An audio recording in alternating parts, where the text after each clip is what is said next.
Our next speaker is Jeffrey Thayne. Jeffrey graduated from BYU with a bachelor's and a master's degree in psychology and completed his doctorate at Utah State University. He runs the popular Latter-day Saint philosopher blog, and he's spoken before, and he's written that wonderful book called Who is Truth? If you haven't read it yet, you might want to pick yourself up a copy and look at that. And with that, we'll turn the time over to Jeffrey Thayne.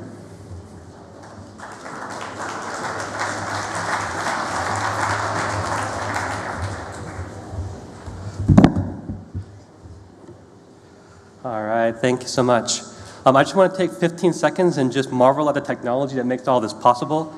I was just thinking this morning and a little bit yesterday about how it's like a series of insanely complex Rube Goldberg machines where I can touch a button here and through a series of metaphorical dominoes of bewildering complexity, pixels change over here. And not just over here, but in hundreds, perhaps thousands of screens across the country. And I think that's amazing.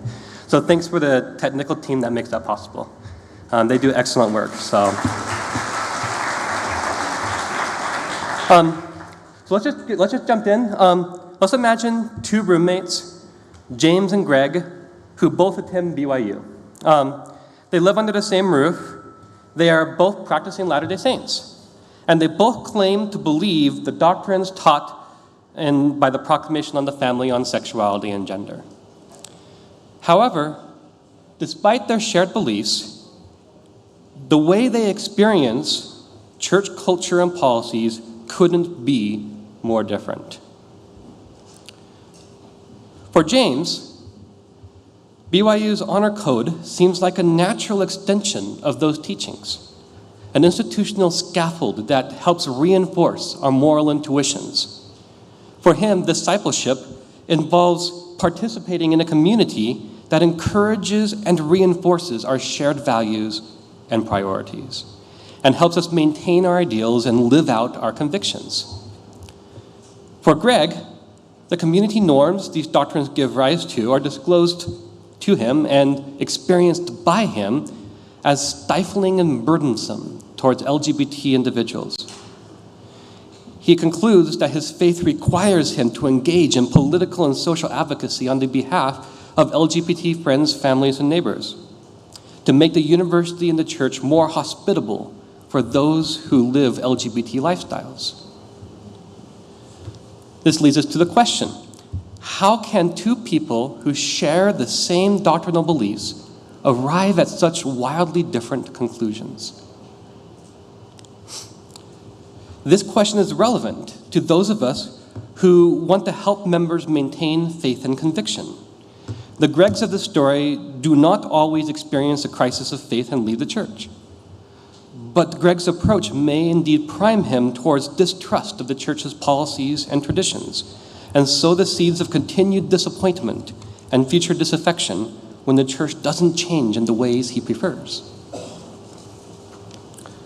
I believe the answer to this question is that doctrinal propositions are not always the primary source of our most central convictions. More often than not, our convictions form as a result of our worldviews. Oh, there we go. So, what is a worldview? A worldview is a set of values and assumptions about the world through which we interpret our experiences. More specifically, worldviews shape our understanding of what human flourishing and what the good life looks like. Steve Wilkins and Mark Sanford explained that worldviews, quote, tell us what we should do, tell us what we should love and what we should despise, what is valuable or unimportant, what is good or evil. Like a pair of colored lenses, our worldviews shape and inform where we look and what we see when we look there. This picture, as a metaphor for worldviews, is actually misleading because it implies that we could take our worldviews off and see the world as it really is. However, we can only ever trade one worldview for another. There is no way to look at the world except through the lens of a worldview. Wilkins and Sanford have written a fantastic book called Hidden Worldviews, 8 cultural stories that shape our lives. Written from a broadly Christian perspective, they identify a series of non-Christian worldviews that sometimes shape Christian thinking. Worldviews such as consumerism, nationalism, or naturalism. They argue that worldviews are more than lists of propositions. Worldviews at their core are rooted in stories.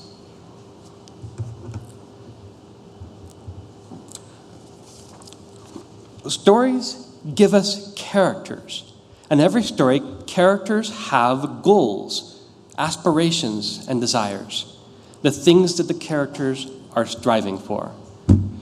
By setting forth the goals and aspirations of the characters, stories also describe the conflict that drive the story, or the problem that stands between the characters and their aspirations. Worldview stories also set forth the expected, anticipated, or desired resolution for the conflict. In all of these, they shape our understanding of what human flourishing and the good life looks like, and they also define the villains or the antagonists of the story. So, what is the gospel worldview or the gospel story? Well, as characters in the story, as characters, I think I just messed up my pages here. Here we go. Okay, there you go. What is the gospel worldview, the gospel story? Well, as characters in this story, we are sons and daughters of God with a divine destiny. Our goal is salvation and exaltation, to return to live with God again, to lay hold upon the blessings of eternity. And what stands between us and our desires? That is, what is the conflict that drives the story? Well, we, the protagonists, have been alienated from God through sin. What is the anticipated or hoped for resolution? We find redemption through Christ by making and keeping sacred covenants with God, and by participating in sacred ordinances. And by so doing, we lay hold upon the fruits of the Spirit in our day-to-day life. We become reconciled with God and commune with Him in holy temples. When we embrace and internalize this worldview and its story, we see human flourishing and the good life is bound up in the enjoyment of the fruits and gifts of the Spirit and in temple worship, regardless of our life circumstances or the trials we face along the way. And the villains of the story are sin, vice, and the adversary, who entices us towards sin and rebellion. It is in the translation of these stories into our lives that we form our convictions. To be clear, convictions here are more than mere stated beliefs. Wilkins and Sanford argue that our stated beliefs, that is, our confessional beliefs, can be at odds with our convictional beliefs. Confessional beliefs are those doctrinal commitments that we profess to hold to, and our convictional beliefs are those values that are reflected in how we live our lives. In their book, Sanford and Wilkins explore consumerism as an example of a worldview that competes with the gospel story. Consumerism is a worldview that depicts us as consumers. And that we are built to enjoy, to consume, and that our aspirations are a life of material comfort. And what stands in our way? Well, scarcity or lack of money. And the hope for resolution is improved employment and income, the accumulation of wealth, increased material comforts and enjoyment. In this worldview, human flourishing is found in material consumption. And the villain of this story is anything that gets in the way of material comfort and prosperity, be it income inequality, unemployment, underemployment, and so forth. It is possible for a Christian to openly confess that their aspirations are discipleship, sacrifice, and service, and yet live as if their highest priority is material comfort. Their confessional beliefs may diverge from their convictional beliefs, which are handed to them by an undetected consumeristic worldview. In the same way, in the example above, both James and Greg may share a confessional belief in the church's doctrines on the family, but Greg's convictional beliefs may be informed by something else. And we'll get to what that something else is in a moment. So going back to Sanford and Wilkins, they explained that our questions and discourse can often be informed by hidden worldviews that sneak into our thinking and shape our convictions. They explain it is not the worldviews that begin as theories. Oh, here we are. I've been not advancing the slides as I should. There we go. All right, there we go. It is not the worldviews that begin as theories or intellectual systems that mold the lives and beliefs of most people. Instead, the most powerful influences come from worldviews that emerge from culture. They are all around us, but are so deeply embedded in our culture that we don't see them. In other words, these worldviews are hidden in plain sight. We are more likely to absorb them from cultural contact than through rational evaluation of competing theories. Because of their stealthy nature, these worldviews find their way behind church doors, mixed in with Christian ideas, and sometimes identified with Christian positions. In a similar way, I believe that many Latter-day Saints today struggle with their faith, not because they've learned something about what Brigham Young said or did, or because they discovered some nasty facts surrounding polygamy, or some eccentricities of Book of Mormon translation, etc. Many of people think that their trials of faith center on these questions, and some of them may be right. But it seems to me that many of those who struggle with these historical questions do so because they've first embraced unquestioningly, and often unwittingly, other worldviews with stories that tilt them towards doubt. Having done so, historical questions provide a pretext for a faith crisis that has been the works long before they ever realized. And the true reasons for their crisis are often beyond their ability to articulate. They are merely living out a story handed to them by their worldview. We don't often have a shared language for talking about these competing worldviews. Let me share a story that is told by a graphic designer named Robin Williams. Many years ago, I received a tree identification book for Christmas. I was at my parents' home, and after all the gifts had been opened, I decided to go out and identify the trees in the neighborhood. Before I went out, I read through part of the book. The first tree in the book was the Joshua tree, because it took only 2 clues to identify it. Now, the Joshua tree is a really weird-looking tree, and I looked at that picture and said to myself, oh, we don't have that kind of tree in Northern California. That is a weird-looking tree. I would know if I saw that tree, and I've never seen one before. So I took my book and went outside. My parents lived on a cul-de-sac of 6 homes. 4 of those homes had Joshua trees in the front yard. I had lived in that house for 13 years, and I had never seen a Joshua tree. Once I was conscious of the tree, once I could name it, I saw it everywhere.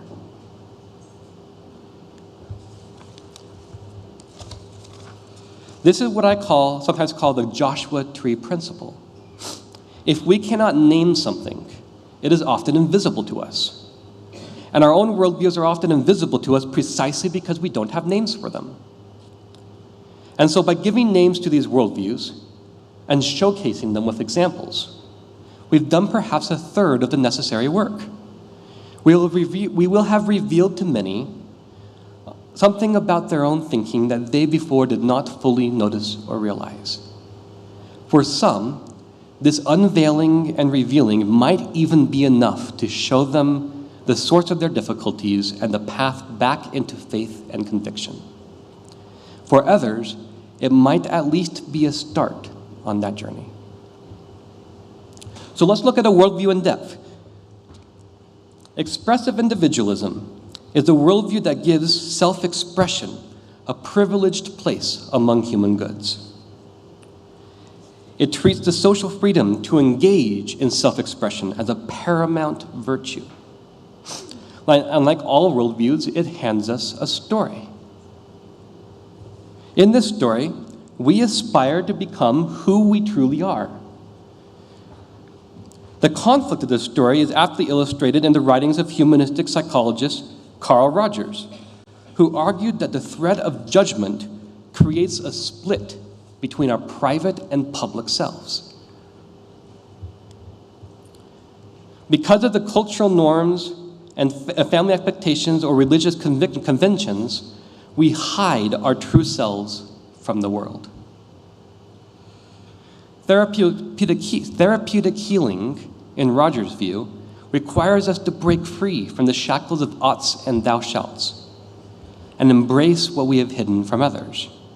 The expected or hoped-for resolution to this conflict is that we step into and assert our true selves. Carl Rogers explained, over and against these pressures for conformity, we find that when clients are free to be any way they wish, they tend to resent and to question the tendency of the organization, the college, or the culture to mold them to any given form. Human flourishing, then, is defined as living in a community that celebrates our uniquenesses and differences, a community that doesn't evaluate our choices or have an agenda for our lives. The villain of the story is anyone who makes us feel self-conscious or evaluated for our unique self-expression. In this way, expressive individualism leads us to be suspicious of any religious mores, cultural norms, or societal institutions that discourage self-expression. In its most extreme forms, expressive individualism presumes that there is no greater moral authority than the self to decide what the good life or what human flourishing looks like for us. Expressive individualism makes an idol of personal autonomy and free choice, unfettered by stifling norms and religious conventions.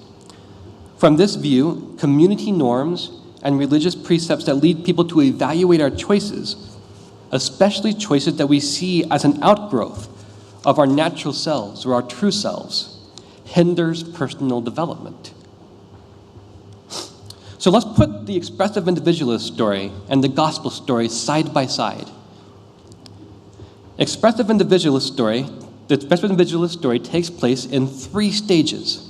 First, the protagonist finds themselves in a community of oppressive norms and expectations. This could be a community that discourages rocket building in favor of coal mining, if any of you have ever seen that movie. This could be a religious community that discourages embracing LGBT lifestyles.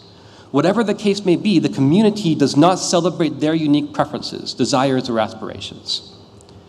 Next, the protagonist breaks free of the constraints of her family, community, or faith and embraces authenticity and self-expression. And she becomes the person that she wants to be. She becomes true to her heart.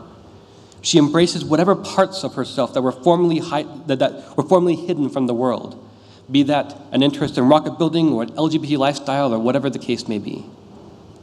And then finally, the protagonist returns, revisits, or reinvests in his or her community for the purpose of remaking the community's norms to accommodate the new version of themselves.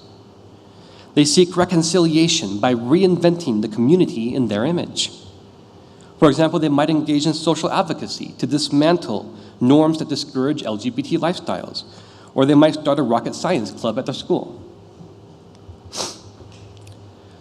In contrast, the gospel narrative can also be expressed in 3 distinct stages. First, the protagonist comes to acknowledge the ways in which he or she has alienated themselves from God through sin. Then the protagonist seeks redemption and reconciliation with God through Christ by making and keeping sacred covenants. And then the protagonist becomes a disciple, serving Christ and enjoying the fruits and gifts of the Spirit. Now, this isn't to say that all examples of expressive individualism are bad. Individualism is a wonderful thing if you are, for example, a bookworm or theater nerd in a high school that prioritizes athleticism. Or if you are an aspiring rocket scientist in a community that expects you to become a coal miner. Sometimes we need to reevaluate community norms that stifle legitimate self-expression, and to be more deliberate in valuing and celebrating individual differences. However, as a worldview, these stories set forth different values and priorities for us. Where expressive individualism makes community norms the central hurdle of the story, the gospel makes sin the central hurdle of the story. Worldviews and their stories not only shape our values and assumptions, they can also shape our vocabulary and how we experience the world. And this is where we circle back to James and Greg from earlier. The reason why James and Greg have such different experiences in the church, despite superficially similar doctrinal beliefs, is because Greg has embraced an expressive individualism as his core worldview. Expressive individualism can influence how we define and experience love. Expressive individualism defines love as the absence of judgment, and also as the affirmation and celebration of whatever ways you differ from the community. Carl Rogers argued that human flourishing requires spaces of unconditional positive regard, therapeutic context in which individuals feel no hint or threat of evaluation or judgment. Only in such no-judgment zones, he argued, can individuals freely experiment with and step into their truest selves and become who they were built to be. As useful as this might be in a therapeutic context, as these ideas found expression in popular culture, the term unconditional positive regard was unwieldy and a bit niche, and so it was shortened to unconditional love. The term unconditional love was rarely used prior to the advent of humanistic psychology. In fact, here's a chart that I pulled from Google Ngrams. The term unconditional love began to be used in the 1960s and exploded in popularity in the 70s and 80s as humanistic psychology became popular. And because of this, the term has some undeclared baggage and smuggles into our discourse some unwitting assumptions about the nature of love.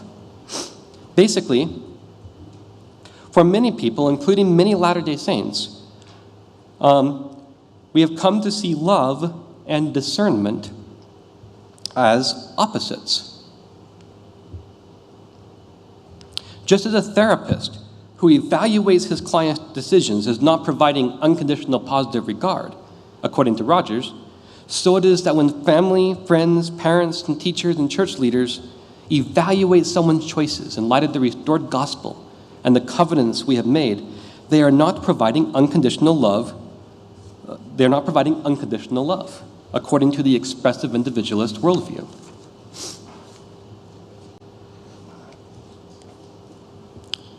As a consequence, any attempt to reinforce a community's norms is taken to be unloving by definition. In this view, love means celebrating uniquenesses and differences and encouraging others to live out those differences, facilitating that in whatever ways we can. The purest expression of love, in this view, looks a lot like social advocacy. And because worldviews shape our experience of the world, when expressive individualism is absorbed as our guiding worldview, anything short of affirmation doesn't feel like love to us. Now, I want to be crystal clear here. We should be patient with others. We should refrain from needless criticism. We should help those who wander feel wanted and valued in our congregations. God is patient with us, and so we should be patient with others. We should create a community where God's abiding love is unmistakable, a bonfire of redeeming love that warms those who have felt alienated from God. Those who sin should feel wanted, loved, and welcome in our congregations, families, and communities. And any time we falter in this regard, we should take corrective action. However, this open-hearted Christian humility, compassion, and charity is fundamentally different from the expressive individualist notion of affirmation and celebration.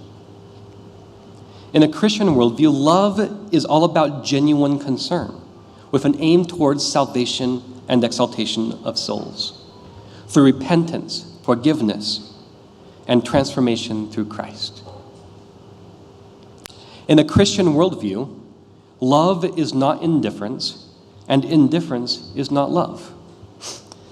Now, to be clear, self-righteous judgment, self-serving condemnation, prideful nitpicking, moral grandstanding, these are all lapses in love. But so is apathy towards, or even celebration of, choices that contradict divine teaching. So it is that while James experiences a community of loving concern at church, Greg experiences a community of unloving judgment. Their experiences are the same, but are experienced differently by each of them because of the worldview lenses through which they are seeing the world. Similarly, when James and Greg hear President Nelson encouraging members to stay on the covenant path, James hears this as love, and Greg hears this as a lapse in love, as a threat of judgment should he or others deviate from the covenant path. The Rogerian baggage of the term unconditional positive regard and the subsequent linguistic drift in our definition and understanding of love can go a long way towards explaining why President Nelson in 2003 and Elder Christofferson in 2016 both warned against the term, with a preference towards divine love, abiding love, infinite love, or love unfeigned. Unlike a Rogerian therapist who imposes no expectations on the client, our God, a being of infinite, pure, and abiding love, has tremendous expectations of us and an agenda for our lives and for eternity. In addition, expressive individualism can influence how we define terms like Zion. Like, what does it mean to build Zion, for example? Latter-day Saints who embrace expressive individualism often define Zion as a place where no one feels self-conscious for being who they are, where their differences are celebrated by everyone in the community. I would submit that, from a scriptural perspective, Zion is a place where God's laws and teachings are no longer merely aspirational ideals, but have become shared commitments and community norms. This includes God's instructions to love everyone and God's guidelines with respect to chastity. The consequences of these vocabulary shifts are tremendous. They affect how we perceive and experience efforts to reinforce the distinctive norms of the Latter-day Saint community, and to what extent we believe those norms should reflect our teachings about chastity, marriage, and gender. For example, while James sees robust norms that encourage chastity as part and parcel with the Zion experience, Greg begins to believe that we cannot achieve Zion until same-sex couples can freely express their sexual preferences, their true selves, in church or at BYU without ever fearing judgment from those around them. So let's flesh out the gospel alternative to expressive individualism a little bit more. Whereas expressive individualism assumes that we flourish most in contexts where no one else has an agenda for us, we belong to a religious community that does have an agenda for us. We call it the covenant path. And the guide rails and signposts on that covenant path may not always dovetail our personal inclinations. I like to refer to the alternative to expressive individualism as Christian discipleship, which I see as a willingness to be disciplined by Christ and also by institutions that bear his divine authority and name. As Latter-day Saints, we strive to embrace a gospel worldview in which commitments to community can transcend personal aspirations, where higher duties such as parenthood, priesthood service, and personal covenants take precedence over personal preferences. From the view of expressive individualism, individuals are the sole experts on what the good life looks like for them. But from a Christian perspective, we are not always the expert on what human flourishing looks like for us. There is a higher power, a divine moral sovereign, whom we trust more than the self to know what our eternal destiny looks like. C.S. Lewis expressed this well when he wrote, "The more we get what we now call ourselves out of the way and let him take us over, the more truly ourselves we become. Our real selves are all waiting for us in him. The more I resist him and try to live on my own, the more I become dominated by my own heredity and upbringing and natural desires. It is when I turn to Christ, when I give myself up to his personality, that I first begin to have a real personality of my own." Here, C.S. Lewis depicts us as subject to a divine sovereign who has an agenda for us, an agenda we do not necessarily right now have for ourselves. Human flourishing is not centered primarily on self-expression, but just as much on submission, sacrifice, and living beyond ourselves in the pursuit of commitments, duties, and covenants. It can involve a very different future for ourselves than we currently wish or imagine. And in fact, when Christ is done with us, we might wish or want very different things for ourselves. Now, as Alma the Younger put it, and speaking of the marvels of modern technology, we now know what the guy looks like. He said, "Marvel not that all mankind, yea, men and women, all nations, kindreds, tongues, and people, must be born again, yea, born of God, changed from their carnal and fallen state to a state of righteousness, being redeemed of God, becoming his sons and daughters, and thus they become new creatures." In short, Christ can change the desires of our hearts, the things that we value, prize, prioritize, and most earnestly seek after, and sometimes wait for in our various life circumstances. Genuine, lasting conversion involves something more than merely asserting our uniqueness in the world, which is the rubric of expressive individualism. It involves a change in our values and priorities so that they more closely resemble God's values and priorities. Now, to be crystal clear, I'm not saying that discipleship means that community norms are exempt from scrutiny, or that discipleship involves blithely complying with all existing community norms. That's traditionalism, not discipleship. One way to put it is that traditionalism can be a counterfeit of discipleship. The expressive individualist says, follow your heart. Salvation is found in being true to yourselves. The traditionalist says, follow the rules, and salvation is found in rule following. And in contrast to both, Christ says, follow thou me, and salvation is found in him. And as we follow him, we allow him to change our hearts. And we also at times set forth to change our communities for the better. What that looks like, of course, will be different depending on the worldview we embrace. Now, worldviews are a funny thing. We rarely step into them knowingly. We passively absorb them as part of the zeitgeist of our times. If you want to change a person's worldviews, you don't necessarily write books. Creating a worldview identification book, like the tree identification book from earlier, can help us learn to see the invisible. And that's great, and we need that. But we absorb these invisible worldviews, in the first place, most often through our entertainment. It's in the music that we listen to, the movies that we watch, the novels that we read. Like the air we breathe, if movie after movie, show after show, book after book, song after song tells us stories that follow the expressive individualist template from before, we can internalize that story without ever realizing we are doing it.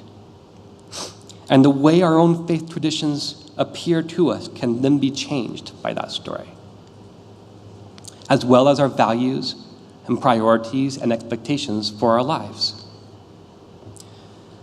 Now, most who embrace expressive individualism have never heard of Carl Rogers, but they have merely imbibed on our cultural assumption, handed to us from Disney and from other Hollywood studios, that human flourishing involves being true to ourselves, true to our hearts, and asserting our uniquenesses against a world that would suppress them. A fun exercise is to ask, what sorts of plots and stories would populate our movies if self-discipline, moral centeredness, and personal sacrifice were treated as at least as important as self-expression? If, in addition to stories of protagonists learning to assert their own preferences and to be themselves, we also had more stories of protagonists who relinquish some of their personal, self-centered aspirations for the sake of their family, community, and find meaning and purpose in committing themselves to a cause that is greater than themselves. Today, I extend an invitation to fellow writers and artists throughout the church to explore those questions. All right, so I've touched here on expressive individualism, and I've contrasted it with Christian discipleship. Expressive individualism is one of many such worldviews that can be explored. Another related one is therapeutic deism, a worldview that presumes that the purpose of religion is to help us be fulfilled, happy, and healthy. It offers us a central story where our lives were full of pain and hardship until we embraced religion. Because of our religious commitments, we are now content and happy. This can lead us to prioritize low demand but high warmth religious traditions, and to see trial and struggle as signs of divine disfavor, or as a sign that our religious traditions are yet imperfect. We can contrast therapeutic deism with Christian theism, the belief that God is our divine moral sovereign, and that religion is about more than securing fulfillment and contentment in life. It is just as much about holiness, moral discipline, and becoming like God. In this view, we can recognize the necessity of pain and suffering as part of our sanctifying experiences, and to see religion not as an escape from or a cure for our trials, but as a lens that provides meaning and purpose in our trials. Someday, if I'm ever invited back here, I'll explore therapeutic deism in much greater detail and why apologists should be aware of it. Another worldview is Scientism, which gives us a central story where humankind progresses through history only by abandoning religious superstitions in light of scientific enlightenment. In this cultural story, societal progress is continually stymied throughout history by religious institutions and traditions. The dedicated efforts of scientists help move society forward in spite of these backward influences. This worldview primes us to be suspicious of claims to revelation and to view empirical methods as the source of all reliable truth.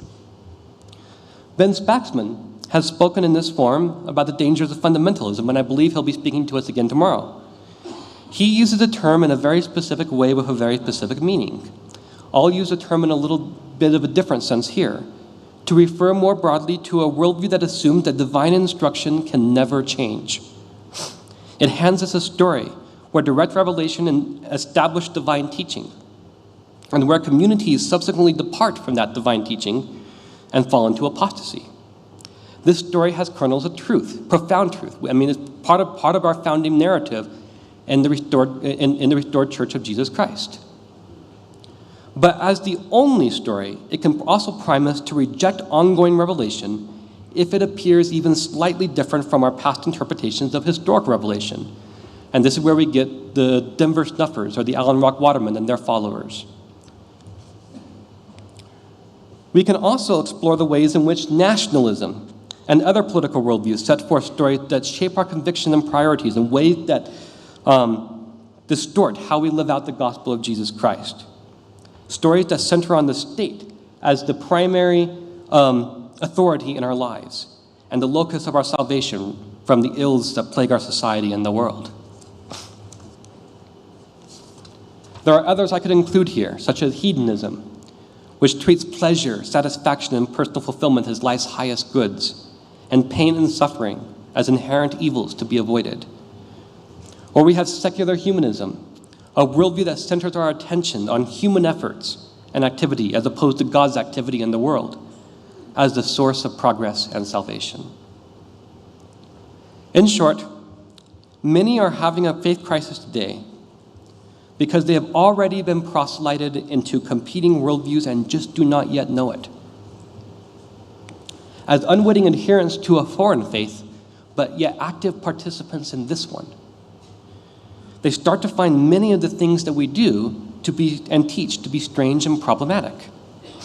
For example, when a person embraces expressive individualism as their central story, they might start to find it unjust that temple garments interfere with their preferred styles of dress.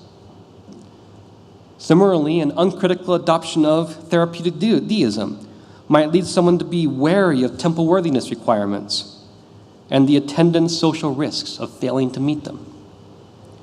An uncritical embrace of hedonism might lead someone to feel like their religion is failing them when they experience episodes of depression.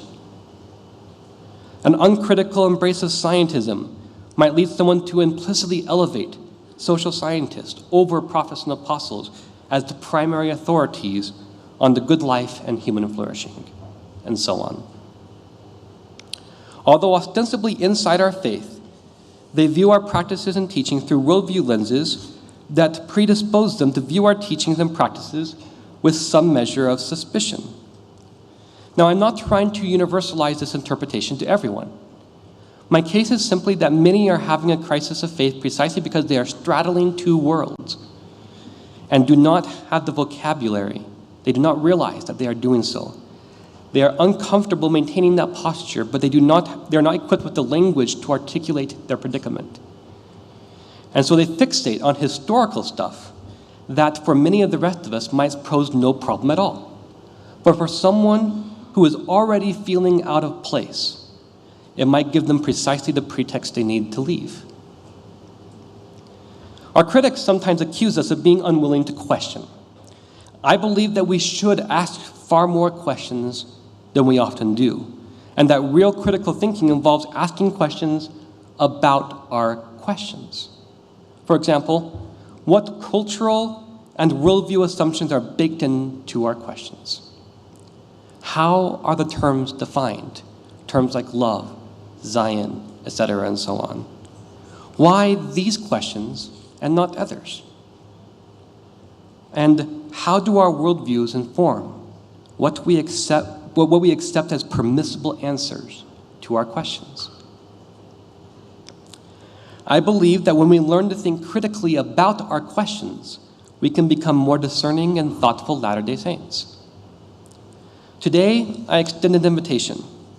We need more people working on articulating these competing worldviews, providing labels for them, critically examining them by comparing and contrasting them with gospel perspectives. We desperately need an improved vernacular and vocabulary on these matters. A worldview identification book, or many such books, that help us make the invisible visible to us. In other words, we need more people thoughtfully challenging the cultural presumptions of our day.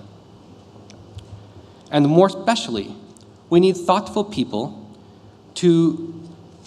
we need thoughtful writers and creators to explore how these worldviews find expression in our entertainment and media, and what it would look like if alternatives found similar expression along the way. Thank you.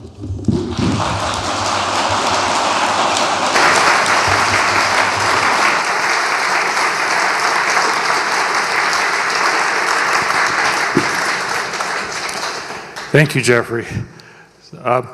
So the most important question comes from me, actually. This is one that you have to clear up. I noticed that on the one slide you had the book the young woman had, there's no switch, just hold it up, there we go. So, was Real Chocolate. Did that have any theological significance? Can you repeat that again? Sorry. It said one of the books on your slide was Real Chocolate. I have no idea. So, I just found a stock photo. that's fine. Anyway, so here's a couple of questions. We are seeing right now another manifestation of expressive individualism in the overt rebellion against masking and vaccines. In an Ayn Rand world, it is survival of the fittest, including me, of course, and if everyone else dies or suffers, so be it. That does not sound to me like a Zion society. That was one sent in. What do you think about that? Well, I would probably say that expressive individualism is probably playing a role in some of this, where there's this, well, I would say individualism writ large, so to speak, is probably playing a role in this where my needs, my preferences should be asserted over those of the community and so forth and so on. I don't want to dismiss the role of individualism and human freedoms entirely, but I definitely think that's definitely playing a role. Okay. Do you perceive shifting your worldview as more important than responding to specific questions or concerns about church history, scripture, or doctrines? I would say it probably depends on the person. I mean, like I said in the presentation, I wouldn't universalize this to everyone. This is probably something that depends on the person, depends on the context. But I would say that for some people, I would say yes. Like, it doesn't matter how many questions you answer, more questions are going to keep coming, because their stance of questioning does not stem from historical questions, but rather from a worldview that kind of tilting them towards doubt in the first place. Okay. What is an example of something in our community that we could change while still remaining faithful to our core beliefs and doctrines? Now, that's a great question. And I honestly do think that it's very possible that there are norms that we could revisit to help members of the church who struggle feel more welcome in our congregations, feel more welcome in their families and communities. I probably have disagreements with what those norms might be, and I don't necessarily believe, for example, we should be going out and changing BYU's honor code to be more permissive in those regards. But I do think we should develop more norms of proactive outreach, for example, for those who are struggling and for those of different backgrounds. Really appreciate your time with us. Thank you so much. Thank you.